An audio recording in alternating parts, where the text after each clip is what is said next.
তুমি আমাকে ধ্বংস করবে আর সেটা আমি নিজ চোখে দেখব, সেটা কখনোই সম্ভব না। দেখবো না তুমি কি করতে পারো, যাও। কাজটা কি তোমাদের দেবে নাকি দেবে না? কাজটা আপনি দেন। জি, আমি রাতুল বলছি। এখানে অনেক ঘটনা আছে, আমি আপনার পরে সব খুলে রাখুন। আমরা আমাদের নিউ প্রজেক্টের দায়িত্বটা আপনাকে দিতে চাই। আমার শত্রুকে কাজ দিয়ে আমার এত বড় ক্ষতি করেছে, তার সাথে আমি আর কোনো সম্পর্ক রাখতে চাই না। শর্ত বেশি কিছু না, এই জুতাটা দিয়া নিজেকে গালে জুতা মার। তুমি কি আমার সাথে প্রতিশোধ দিচ্ছ? আসলে কি জানো, অকৃতজ্ঞরা কখনো উপকার স্বীকার করে না।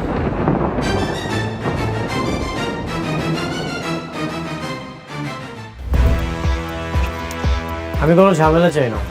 This is one way road. তোমাদের গাড়িটা রং সাইডে আছে, তোমার গাড়িটা পিছাও।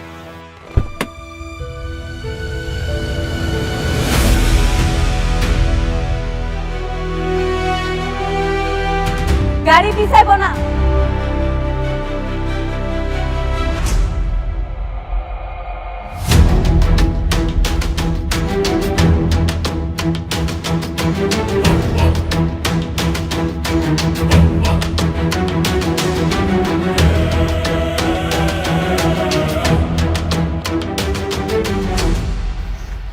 ও তুমি, পিঁপড়ার দেখি পাখা গজিয়েছে।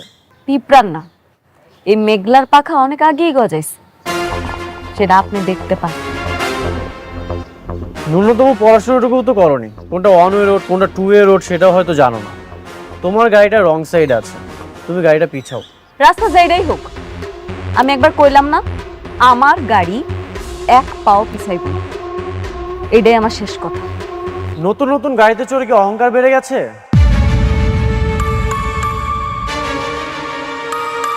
কি দেখাচ্ছ তুমি? এই যে গাড়িতে চড়তে পারো, তোমার বডিগার্ড আছে, শো অফ করতেছো, কি দেখাতে চাও তুমি? আপনার যেইটা খুশি আপনি ভাবতে পারেন, আমার কিচ্ছু আসে যায় না।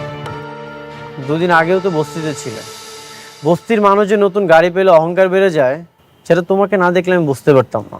এতদিন শুধু শুনেই এসেছি। ও এখন বস্তির মানুষ, আপনি মনে হয় ভুলে গেছেন এই বস্তিতেই আপনি খাইছেন, দাইছেন আর ঘুমাইছেন।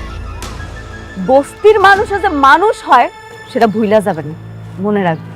দুদিন আগে তো তুমি ফকির ছিলে, অস্বীকার করতে পারবে? অস্বীকার তো করতেছি না, আপনার মতো স্বার্থপর না। যদি স্বার্থপর হইতাম তাহলে এই স্বার্থের খাতিরে অনেক ক্ষতি করতে পারতাম।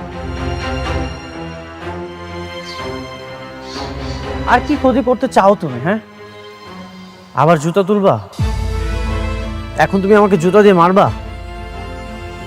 তুমি আমার এইখানটাতে আঘাত দিয়েছো, তুমি ভুলে যেও না তুমি আমার ওয়াইফ। আর যদি উল্টাপাল্টা কিছু করো, আমি কিন্তু বাধ্য হবো তোমাকে ডিভোর্স দিতে।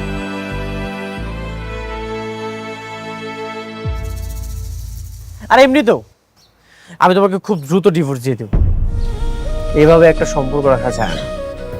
আপনার মতো পুরুষ মানুষেরা কিছু পারেন আর না পারেন, ভালোবাসা মানুষের দুর্বলতায় আঘাত করতে পারে।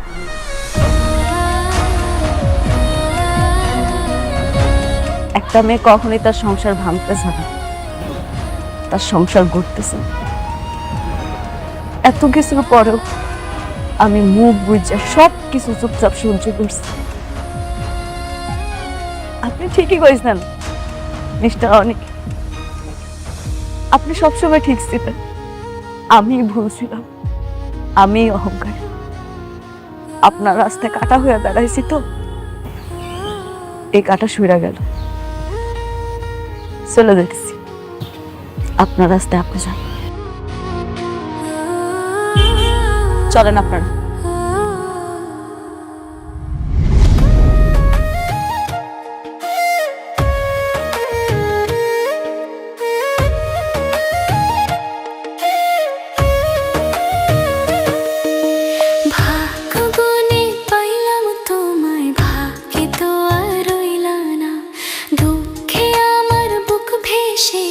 সুখের দেখা হইল না, তবু আমি তোমার আশায়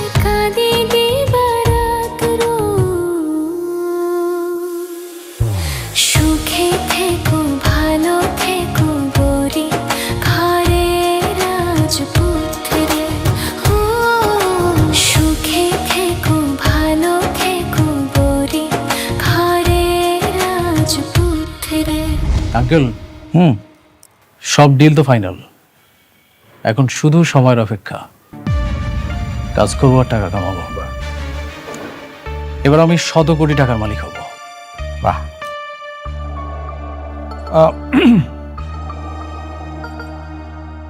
ডিল ফাইনাল হয়েছে, এটা তো খুবই খুশির খবর। আমরা কিন্তু সবাই খুবই আনন্দিত। মানে হয়েছে কি, আমি বলছিলাম যে এই কাজটা শুরু করার আগে ওই শুভ কাজটা যদি সেরা ফেলাইতে, মানে যে তোমাদের বিবাহটা যদি ঠিক করে ফেলতে। আরে রাখেন তো আপনার বিয়ে, আপনারা সব সময় শুধু বিয়ে বিয়ে করেন। কোথায় একটা খুব সুন্দর একটা আনন্দের সংবাদ, একটু সবাই মিলে আনন্দ করব, তা নয়। আচ্ছা সরি, হ্যাঁ আপনার ভাতিজাকে একটা ফোন দেই, এই গুড নিউজটা ওকে জানানো খুব জরুরি দরকার।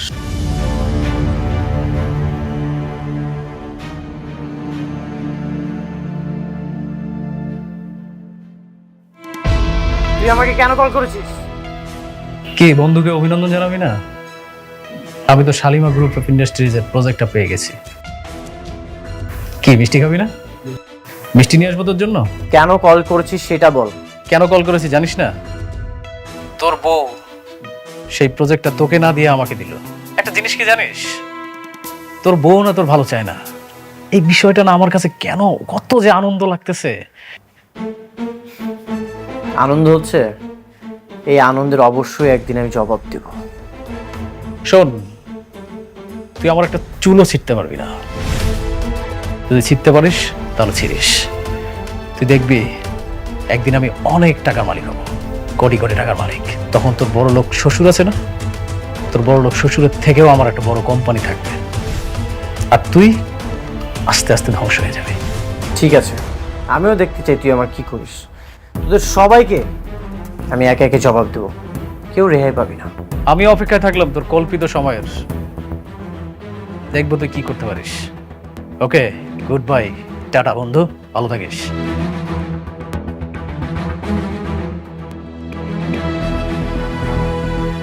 এভাবে তোমার শত্রুর সঙ্গে মিলে তোমার স্ত্রী তোমার ক্ষতি করলো, এখনো কি তুমি তাকে বউ বানিয়ে রাখবে?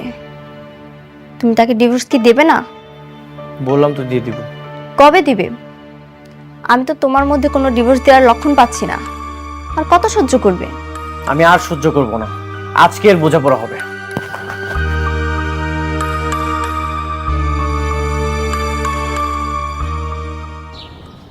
মেঘলা, মেঘলা, মেঘলা বাইরে আসো। মেঘলা, কিছু মেঘলা কোথায়?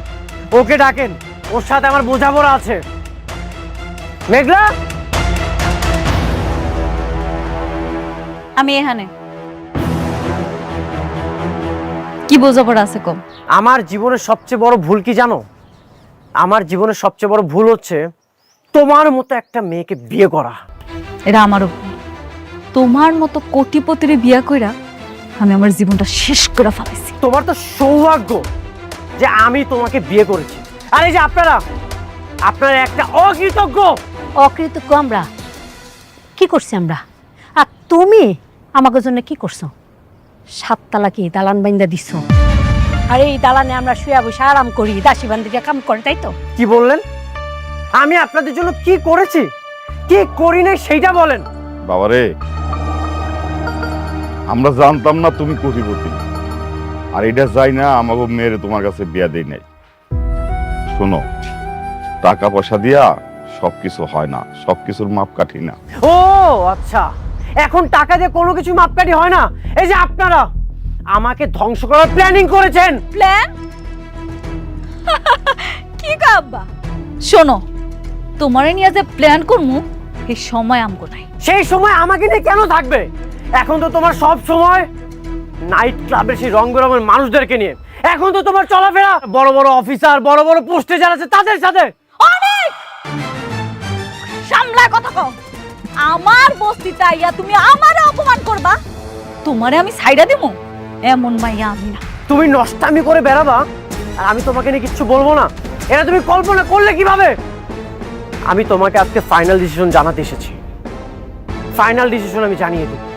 ডিসিশন? কি কি ডিসিশন তুমি দিতে চাও শুনি?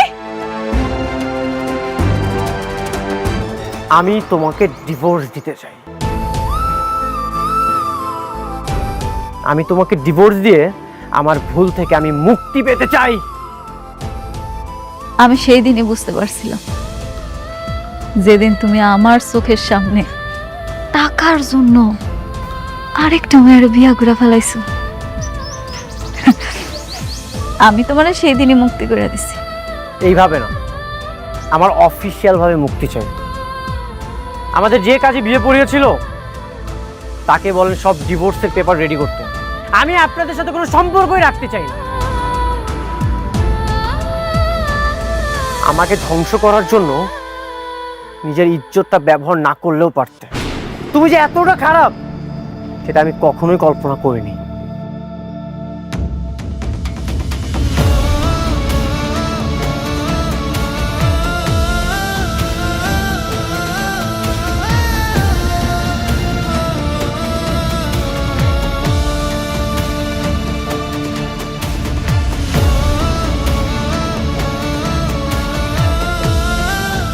আল্লাহ, আমার জন্য আজকে আমার মেয়ের সংসারটা নষ্ট হয়ে গেল।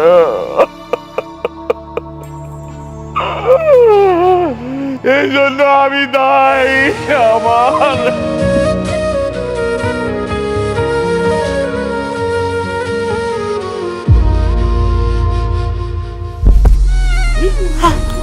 আল্লাহ, বাবা কি হলো এটা?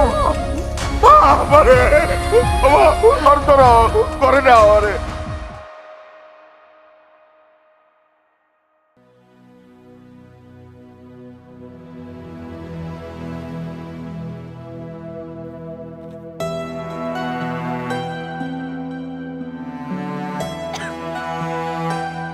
আপনার বমি বমি ভাব হয়? আচ্ছা, খাওয়া দাওয়া রুচি আছে? বুঝতে পেরেছি।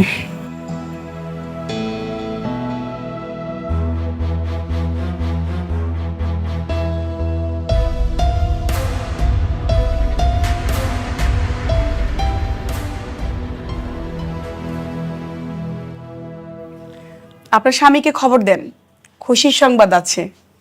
আপনার স্বামীকে বলেন মিষ্টি নিয়ে আসতে। কি সুখবর ডাক্তার সাহেব?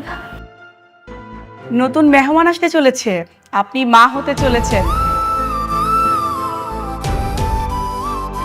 বাচ্চার বাবাকে বলেন মিষ্টি নিয়ে আসতে, মিষ্টি নিয়ে তারপর বাড়িতে যাবেন। কি কি আপনি এগুলা কি কইতাছেন? আমি আমি গর্ভবতী? আব্বা, ম্যাডাম, আমার জামাইয়ের লগে তো আমার কোনো যোগাযোগই নেই। মানে? মানে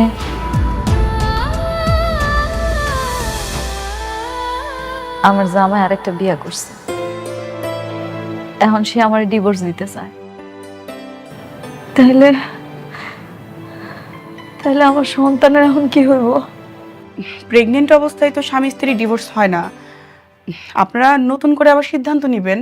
কিন্তু ওর জামাই তো ওর সাথে থাকে না। যে নতুন বিয়ে করছে সেই জায়গায় ওর জামাই থাকে, ওর নামই শুনতে পারে না। আপনার মেয়ে তো প্রেগনেন্ট, এটা আপনারা আগে জানতেন না। এখন যেহেতু জেনেছেন, আবার নতুন করে সিদ্ধান্ত নেবেন, চিন্তা করবেন কিভাবে কি করবেন। না, সিদ্ধান্ত নেওয়ার আর কিছু নাই। আমার জামাইও চায়, আমিও চাই আমাকে ডিভোর্সটা হোক।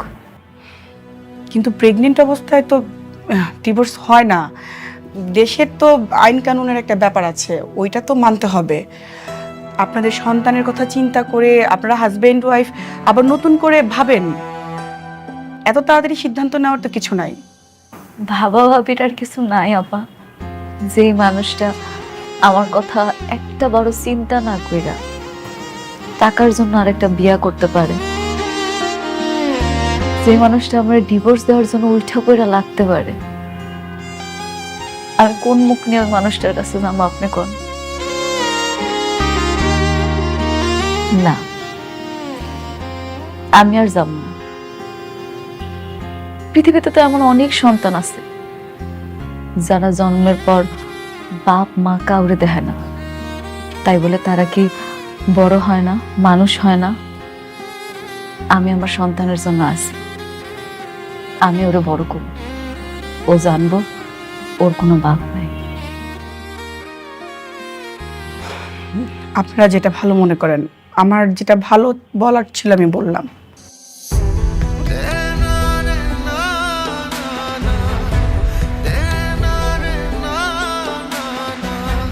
ঠিক আছে ডাক্তার আপা, আসি। আব্বা চলো।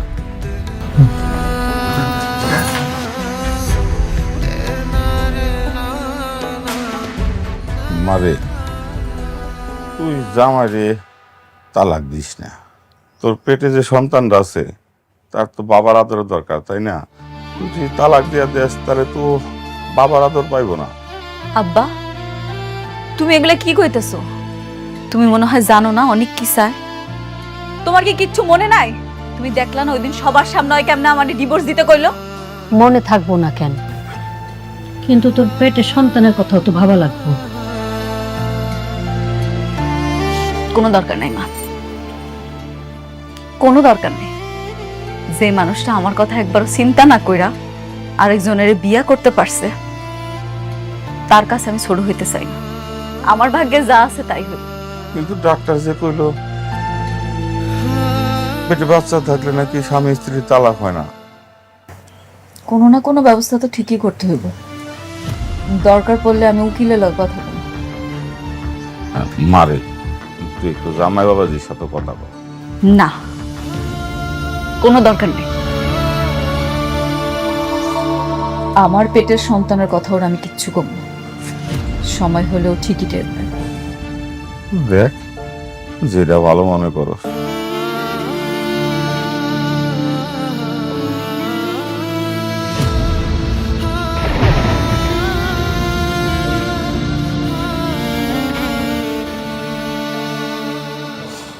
এখন আর কোনো সমস্যা নেই, লোনটাও হয়ে গেছে, শালিমা গ্রুপের সাথে চুক্তিটাও হয়ে গেছে।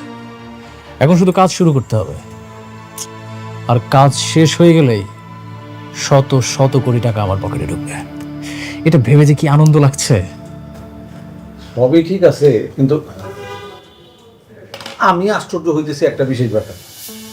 অনেকের বউ তোমার এই কাজটা দিছে, আমি কিন্তু ভাবছিলাম যে জেদের বসে তোমার শেষ পর্যন্ত সে কাজটা দিবই না। আমি না একটা জিনিস বুঝতে পারছি না, কি? একটা বস্তির ফকির নিয়ে তার কথায় এত বড় একটা ডিল হয়ে গেল। আচ্ছা, ওই অফিসের মধ্যে ওর কাজটা কি? আরে কাজ যাই হোক, তোমার তাতে কিছু জানা দরকার নাই।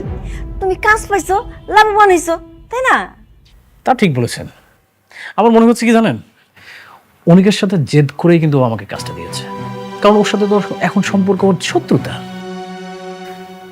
অনিকের বউ ওর সাথে প্রতিশোধ নিচ্ছে। মেয়ে কামকে ভালো হইলে গেল। আচ্ছা, সমস্যা কি? ওরা ওরা মারামারি করুক, আগের থেকে আমরা লাভবান।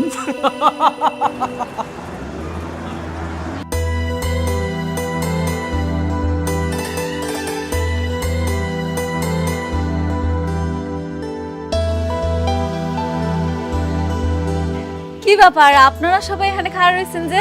Madam, congratulations. আপনার এবং আপনার অনাগত সন্তানের জন্য আমার পক্ষ থেকে শুভেচ্ছা। ধন্যবাদ ম্যাডাম, অ্যাডমিনের পক্ষ থেকে। ধন্যবাদ। একটু রাখেন তো। Madam, marketing.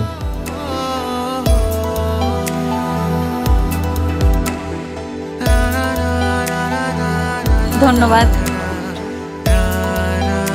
আপনারা সবাই আমার জন্য এত কিছু করছেন, আমি খুব খুশি। ম্যাডাম, উনি হচ্ছেন আলতাফ চৌধুরী, আপনার সাথে মিটিং করার জন্য এতক্ষণ ওয়েট করছেন। আসসালামু আলাইকুম। চলেন না ভিতরে চলেন, মিটিং এ যাই। আসেন, রুমে আসেন। চল আলতাফ সাহেব। আপনারা এগুলো নিচে নিয়ে যান।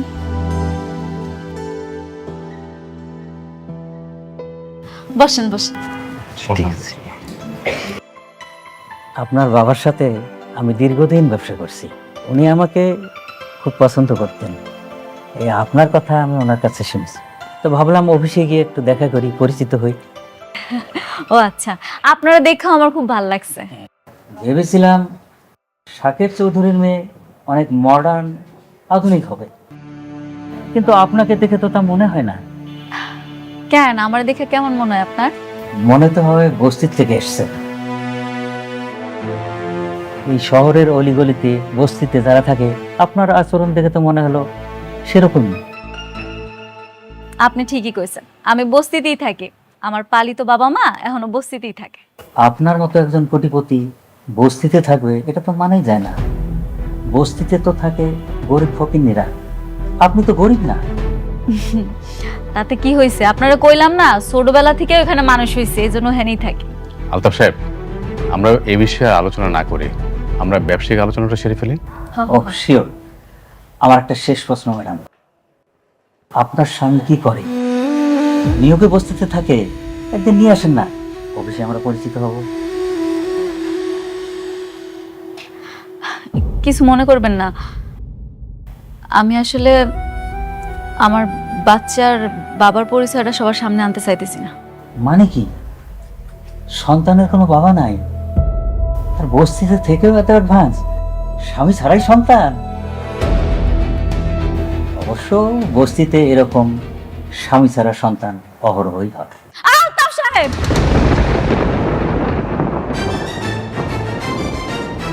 আপনি মুরব্বী মানুষ, আর তাছাড়া এই অফিসের সবচেয়ে পুরনো ক্লায়েন্ট। আপনার সাথে আমি খারাপ ব্যবহার করতে চাইতেছি না, ভালোই ভালোই বলতেছি। আপনি এখন আসতে পারেন স্যার। রিল্যাক্স, মাথা ঠান্ডা করেন। ম্যানেজার সাহেব, ম্যাডাম। আপনি উনারে এক্ষুনি এখান থেকে চলে যেতে বলেন, নাইলে কিন্তু। জি ম্যাডাম। আলতাফ সাহেব, আপনার কোনো কমন সেন্স নাই? হ্যাঁ, আপনার সাথে আমাদের সমস্ত ব্যবসা বন্ধ। যান, আপনি কিন্তু জানতে হবে। কিন্তু রমজান সাহেব, বস্তি থেকে উঠে আসা একটা মেয়ের জন্য আমাকে অপমান করতেছেন, আমি কিন্তু দেখে নেব। এটা আপনার প্রাপ্য ছিল। যান, আপনি বেরিয়ে যান। আরে জি ম্যাডাম। এই ভদ্রলোকটারে অফিস থেকে বাইর করে দাও, এরপরে যাতে অফিসের ত্রিসীমানা না দেখি, ঘাট ধাক্কা দিয়ে বাইর করে দিবা। জি ম্যাডাম। এই ওঠেন। আমার হবে না ম্যাডাম, আমি এর প্রতিশোধ নেব।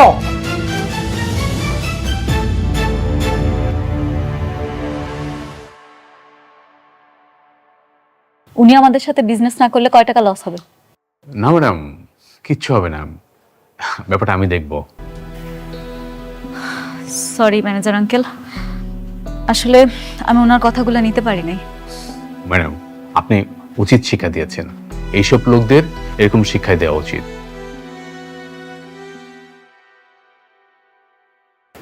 আসসালামু আলাইকুম। ওয়ালাইকুম আসসালাম। কি নেবেন দেখুন। দেখো কি পছন্দ হয় তোমার।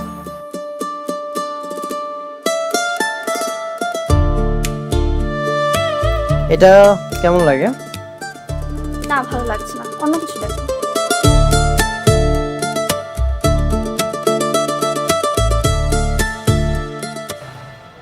এটা তো খুব সুন্দর।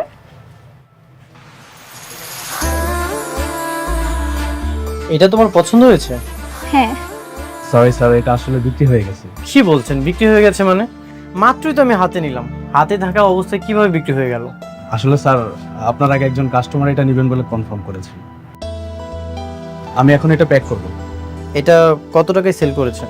স্যার, এটার দাম 2000 টাকা। 2000 টাকা? ঠিক আছে, আমি আপনাকে 10,000 টাকা দিচ্ছি।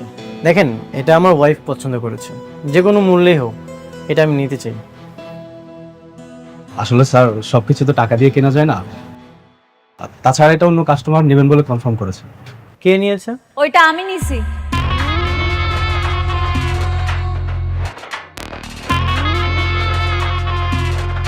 আপনি কাজ করুন, পেড করুন। হ্যাঁ জি স্যার, বেড করে দিয়েছি।